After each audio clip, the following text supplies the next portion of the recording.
Oke, Assalamualaikum warahmatullahi wabarakatuh. Kembali lagi teman-teman di channel ini yang masih membahas tentang thinking talents ya di salah satu area bakat 34 bakatnya di talents mapping gitu ya.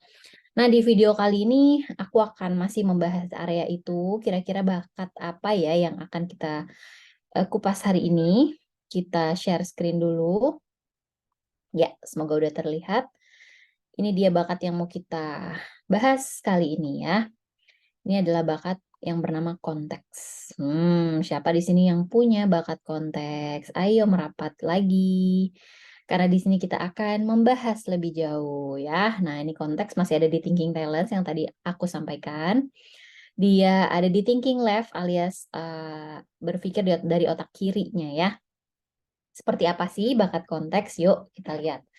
Nah, ini merupakan dorongan bakat yang senang mengetahui sejarah, latar belakang, atau blueprint dari setiap kejadian, bisa juga dari orang gitu ya. Suka mengulik tentang ini. Dia memahami bahwa saat ini tuh bisa terjadi karena masa lalu yang membentuk. Gitu. Dia senang studi masa lalu, orang konteks tuh.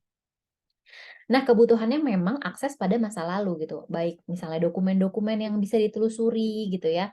Informasi-informasi yang bisa ditelusuri, yang bisa dicari tahu gitu. Kalau minim info, dia akan sulit nih menjelaskan keadaannya sekarang seperti apa. Kalau full akses, misalnya dia bisa mengakses masa lalu atau info-info tentang masa lalu, ini bisa juga dipergunakan untuk mencapai masa depan. Karena bagi seorang konteks, ya seorang yang memiliki bakat konteks ini, masa lalu ini punya peranan penting untuk membentuk masa kini dan masa depan, kayak gitu ya. Nah, tapi orang dengan bakat konteks juga pasti harus mengantisipasi beberapa hal ya. Seperti ini, contohnya sulit melepas masa lalu atau move on bisa kita bilang ya, karena memang dorongannya kan kita look back gitu, melihat sejarah, melihat ke belakang. Seseorang ini bisalah punya sifat kayak gini dulunya kayak gimana ya? Kayak gitu-gitu. Atau aku nih kok begini ya? Pasti dulunya nih aku kayak begini nih gitu. Jadi point of view-nya reflektif dia ke belakang gitu. Dan antisipasinya juga ya jadi khawatirnya jadi sulit menerima perubahan ya karena mindsetnya ke belakang gitu. Jika tidak diimbangi dengan bakat-bakat lain gitu mungkin, dorongannya akan mudah merefleksikannya ke belakang, apa yang terjadi di belakang gitu, apa yang membentuk dan lain-lain. Yaitu selalu didefinisikan oleh masa lalu, gitulah untuk seorang konteks ya. Terus gimana nih ya kira-kira, untuk mengasah bakat konteks ini agar tepat guna gitu ya, kita bisa memilih topik atau concern ya, misalnya tentang orang, organisasi, teknologi, atau apapun, ranah yang lagi mau kita telusuri, gitu. Nah, ini topiknya dulu. Jadi nggak random juga ya mencari mencari, tahu tentang sesuatu. Kita tentukan dulu nih topiknya. Jadi nanti sesuatu yang mau dicari tahu ini udah jelas, ya, udah sharp gitu, latar belakang apa sih yang mau kita cari tahu ini. Lalu terus kemudian kita harus punya nih metodologi untuk menelusuri informasinya, gitu ya. Kira-kira misal, data apa saja yang dibutuhkan, bagaimana cara mengaksesnya gitu ya, lalu jenis datanya seperti apa gitu, apakah buku, apakah, catatan sejarah ataukah, video-video terdahulu. Nah itu yang perlu kita pahami gitu ya, konsepnya gitu, framework-nya apa dulu. Lalu kemudian kita menentukan tujuannya untuk penggunaan masa kini dan mendatang supaya jadi solusi. Nah, udah punya dorongan ini, kan kita tadi udah tahu nih topiknya, kita tahu juga nih tujuannya, buat apa sih sebenarnya kita cari tahu gitu ya. Kalau misalnya kita mau mencari tahu tapi nggak tahu tujuan, nanti informasi yang kita eh, sedang pelajari dan telusuri ini akan bermanfaat untuk apa? Nah, kayak gitu.